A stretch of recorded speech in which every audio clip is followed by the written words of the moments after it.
Hello, welcome back to the channel. Today we're going to be talking about The Real Housewives of Salt Lake City, Season 5, Episode 15, and The Real Housewives of Beverly Hills, Season 14, Episode 6. Starting with The Real Housewives of Salt Lake City because it's the best thing on TV right now. I'm so sad next week is the season finale. We open with an update from Mary. Robert Jr. is in rehab and he's okay, but Mary wishes that she could contact him, but she does feel better knowing that he's getting help. I feel so happy for him in this moment. I really hope that he comes out of the other side of this sober and okay. Obviously, I hope that his privacy and his wishes are being respected, but I love to hear these updates just because that scene with her and him a few episodes ago where he confessed his addiction to her really broke my heart and it made me really invested. Mary is somebody who I've never really been that invested in before, but now I'm just really caring about this situation and I'm really loving these updates. Then we go to Meredith. She's still on this whole Brittany listening to her from the next room thing. She says that she doesn't like that Brittany insinuated that Meredith has an eating disorder or that she's emotionally unstable. I think eating disorder is kind of a stretch. I don't think that's what Brittany was trying to insinuate. We all know that woman lies and just makes stuff up for fun. I think that was like an embellishment on her end,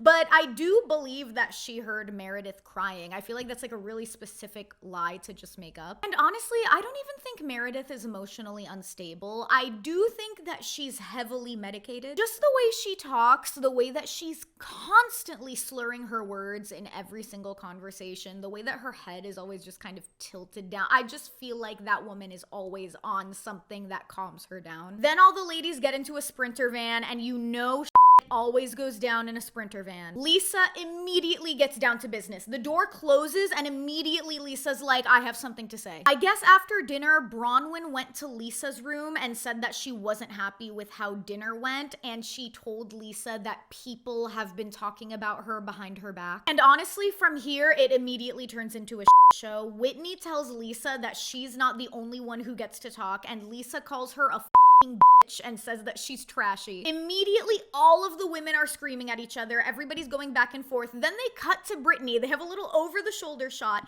and she has her phone just kind of like this, pointing at the chair, and you can very clearly see that she's recording video. Angie sees it because she's sitting right behind her, and she calls her out, and everybody immediately turns towards Brittany. Their attention's all on her, and they're like, why are you recording us? And then Brittany says that she wasn't recording them on purpose. She said she was sending her daughter a video because she got 100% on her math test. This leads to immediately one of the best lines of the entire season. They're demanding to see the video and Brittany's pretending like she doesn't know how to work her phone. She's like, oh, I don't know how to get this video up. And Angie goes, swipe left like you do on Tinder. I was laughing. I feel like I'm not supposed to find it funny. This is like the second time that Angie has slut shamed Brittany, but I'm sorry, she is just so funny. High body count hair and then swipe to the left like you do on Tinder. Like, she went on Las Culturistas and she said probably like 10 times she was talking about like, oh, I'm funny. I'm a really funny woman. I'm witty. Normally, I hate when people do that, but unfortunately, when Angie says it, she's right. She is funny. Nobody believes it's an accident. They all start screaming at her. It was crazy. Like all 8 women are just pouncing on her for a solid like 5 minutes. Then they get to where they're going ATVing and Brittany immediately like jumps out of the van. She starts sobbing. And then Angie goes, that was a lot. And Mary goes, who cares? Poor Brittany is just such an easy target, you know? Like, this is gonna sound so mean, but you know when like you're in middle school and you're in a group of friends and you're all just like emotionally immature and dumb and like you single out the person in the group who's just the easiest target and you're constantly making fun of them? This is that, but with like 50-year-old women. Brittany is just an easy target. And I know I said like 2 or 3 videos ago that I don't like her and she's really annoying, and like I still don't like her, but I do think that she is vital to the show. I really hope she comes back next season. Just as like a friend of. We don't need her in any other capacity than that. And this was so annoying. Brittany's in the confessional and the producers are asking her like, how long were you recording? Why were you recording? And then Brittany's like lying to them. She's pretending like she doesn't know how to work a phone. She's like, I don't know how to flip the camera, or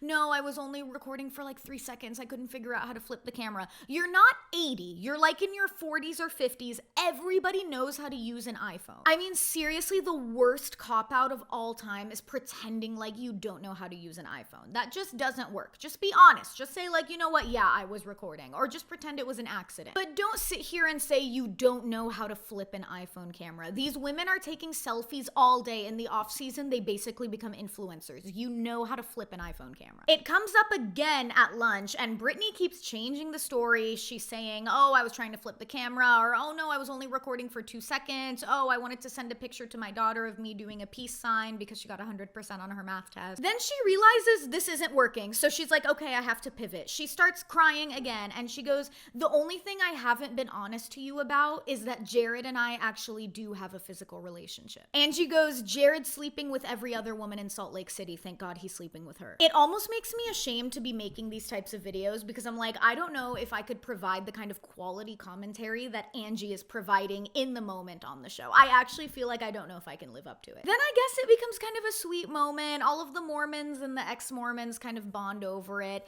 Heather does compare it to coming out of the closet for a Mormon, which I'm like, that's a struggle that I don't know if they should really be co-opting, but in general, I understand what she means. And when Brittany first said that about Jared, I was like, girl, come on, like nobody cares. Everybody's gonna see through this. But clearly it worked because all of the women started talking about that and like holding her hand and being like, oh, we're here for you. Like, yes, we totally understand. So clearly it worked. After lunch, they all go to a local market and they are trash. They are so drunk. Angie gets out of the Sprinter van and she goes, where are we? Like she thinks she got into that Sprinter van in Mexico and got out in Cambodia. Then as if it could not get any more ridiculous than Heather trying on those aprons with the dicks coming out of them, they come back to the hotel. Heather and Meredith are talking, and Meredith is uncomfortable with the fact that Brittany might have heard her entire conversation with her husband. She doesn't believe that it was possible through the hotel walls, and so she insinuates that Brittany might have left a bug in her room. And here's the thing with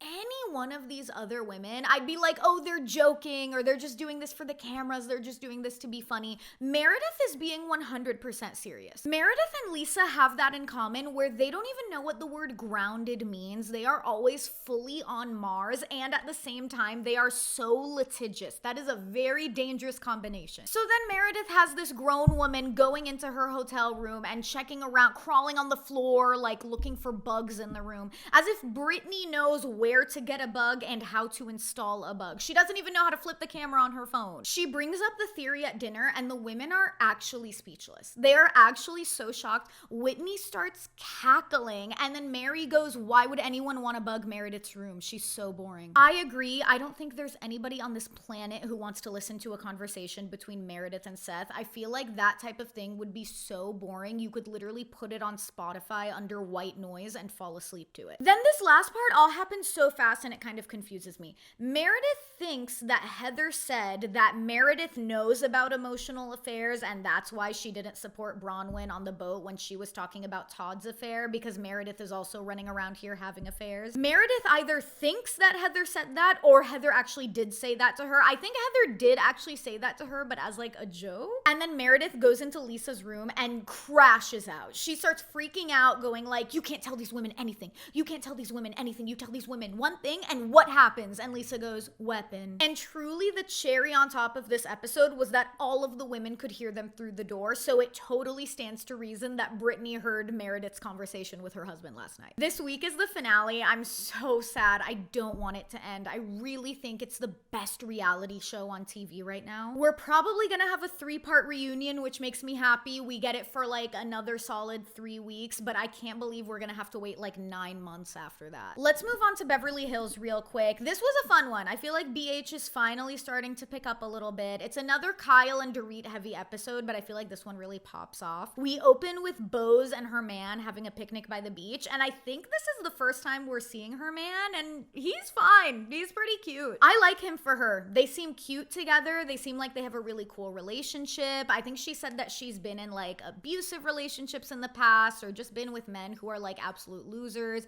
and he's like a good communicator. He's a really nice guy. He values her. Cool. Dorit and Erica have lunch, and Dorit says that her and PK are doing couples therapy, and I didn't realize that they were still trying to save their marriage like that. I was kind of under the impression that they were done. I mean, at the very least, like, PK is done. And I think Dorit is maybe trying to salvage anything that they have left, but I think they have nothing left. I honestly think that, like, I mean, PK has been checked out for years, probably most of their marriage. I will say, as much as I don't like Dorit, her kids are so cute. I think her kids are adorable. When her little daughter Phoenix was doing her little ballet moves and her little son was there, I think they're so adorable. I mean, honestly, the first like 10 minutes of the episode is just us checking with some of the women and their families. Garcelle goes with her sons to Oxnard and, you know, to look at the house, and the house looks great, looks fine. She talks a little bit about her relationship with Oliver, the oldest son, the one that we haven't really seen that much.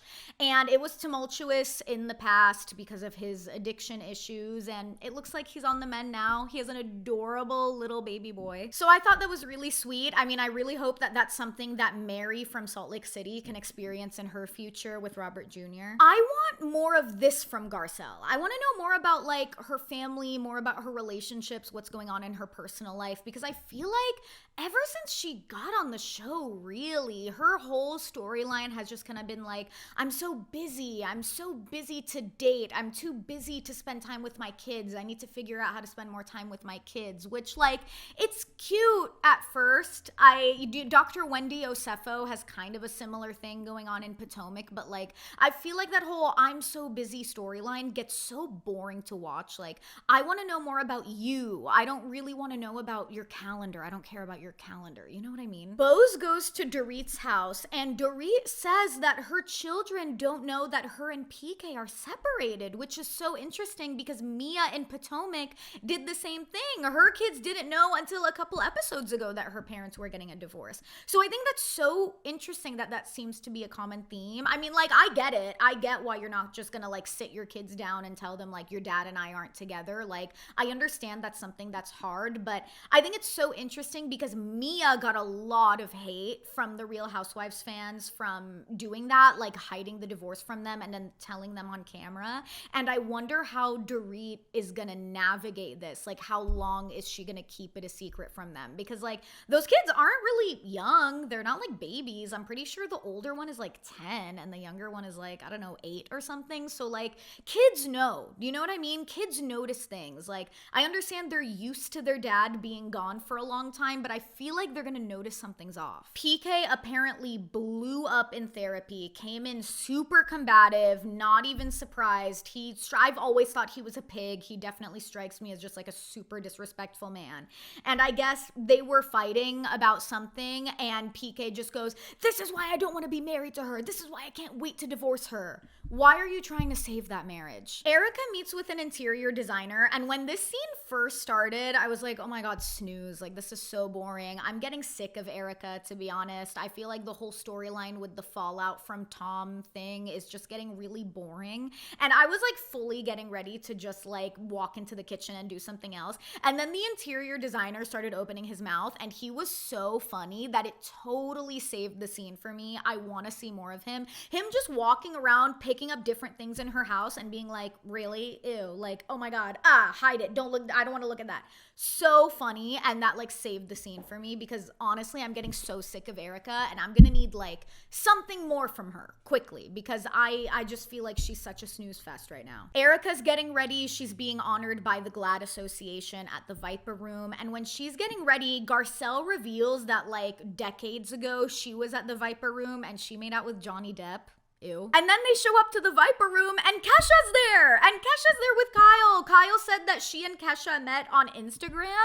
And then she goes in her confessional and she's gonna be like, yeah, I'm friends with another woman that I met on Instagram. Here come the allegations. Girl, I mean, come on. Don't flatter yourself. Kesha, like, I get it. Like, there were allegations about you and the other woman that you were allegedly, like, going out with or whatever. But, like, it's not gonna, I don't think anybody is really paying attention to her that much. Like, no offense. Sutton confronts Bose because Bose doesn't like that she told Dorit that Dorit isn't angry at Kyle. She's angry at her life. And then Sutton is like, oh, I don't like that you use the word weaponize. Don't use that word. And then Bose has to explain to Sutton what the word weaponizes means. I do not think Bose needs to make this her fight. I don't think that she needs to really get involved between Dorit and Sutton. I mean, I like really don't like Sutton. I would not want for anyone to get involved with Sutton in any way. But this is just not not Bose's fight, and I think she's starting to see the darker side of Sutton that like we have seen over the past, what, 4 or 5 seasons. Then in the last like 10 minutes, it really pops off. And I feel like this has been a theme with Beverly Hills this season that I hope isn't always the case, where like the first 38 minutes of the episode will just be kind of boring. You're just watching it and you're getting all these little updates. And then in the last 10 minutes, there's a conversation that just really explodes it all. And I want there to be more of that excitement throughout the episodes, because right now I just feel like I'm kind of waiting for something to happen. Dorit asks Kyle what she talks about with PK, because Dorit still thinks it's so weird that Kyle texts PK, and I also think that that's very weird. And Kyle just says that it's like memes and jokes. I don't really want to know what kind of memes and jokes PK laughs at. I don't think it's anything good. I don't think it's anything that would be appropriate for the internet. I imagine it's a bunch of like really highly offensive stuff that none of us would really want to see. And Dorit is upset that Kyle still talks to him. Rightfully so. I would also be upset. Why are you talking to your friend's husband? I always say this about your friends' romantic partners. You can be friendly with them, but to be honest, at best, those are my colleagues. You know what I mean? Like my best friend's husband, that's my coworker. We both have the same common goal to make my best friend happy. We like being with her. We like being around her. When me and my boyfriend and her husband hang out, it's all fun. We have fun, and I ask him questions about his life and stuff like that. But like, I'm not texting him memes and jokes. That is so weird. And on top of that, to make the situation even weirder, Kyle and Dorit aren't even friends right now. That's what Dorit says, and I totally agree with her. It would already be weird that Kyle is texting PK when her and Dorit are good. Now they're not even good, and you're texting her ex-husband like they're getting a divorce. I mean, I know for 100% certainty that if PK thought he had a chance with Kyle, he would jump on that immediately. And if Kyle doesn't think that that's what's in his head, she's being naive. Then Dorit brings up the kids like really briefly, just a one-off comment, and then Sutton says that she can't hide the divorce from the kids forever, and Dorit flips out. That's a huge trigger for her. I don't know why Sutton said that. Sutton is just always in everybody's business making these little comments. I think that was so unnecessary, because now Dorit is like rounding on her, and it becomes a whole, just like in Salt Lake City in the Sprinter van, everybody screaming at each other. We cut to black, glass shatters. It's like a whole mess. And all of the other women agree that Kyle texting PK is weird. So I'm kind of glad they all agree on that, because that is a super weird situation. So we'll see what happens next episode. I think Kyle and Dorit, I don't know how they're gonna get past this whole situation. I really feel like they're done. Honestly, I don't remember if I've said this before. I would love if Kyle could just be done with the Real Housewives of Beverly Hills. I feel like watching her is not fun anymore. I just really get the sense that she doesn't want to be there. Every time she's on camera, she is just so sullen and she's so sad. And I understand that she is going through things that are so traumatic, but like all of the other women have been through things that are traumatic on this show. And I just feel like Kyle is like, she just really gives off the vibe that like, I don't know why I'm here. Why am I doing this? I don't want to be here. I don't know if she particularly likes any of these other women. I'm just not getting a good feeling from her if like that she actually wants to be there. So we'll see what happens, but I would not be surprised if this was Kyle's last season of Beverly Hills. And if it's not Kyle's last season of Beverly Hills, I wouldn't be surprised if Dorit left. I don't know why, I just have this feeling that like by the end of the season, one of them is gonna leave, but not both. But that's all I have for you today. Thank you so much for watching. I'm gonna have another video for you this coming Wednesday talking about Traitors US episodes 1 through 3. I love Traitors. I'm so happy it's back, and this season is already so good, so be on the lookout for that. Don't forget to subscribe if you haven't already, and I will see you next time.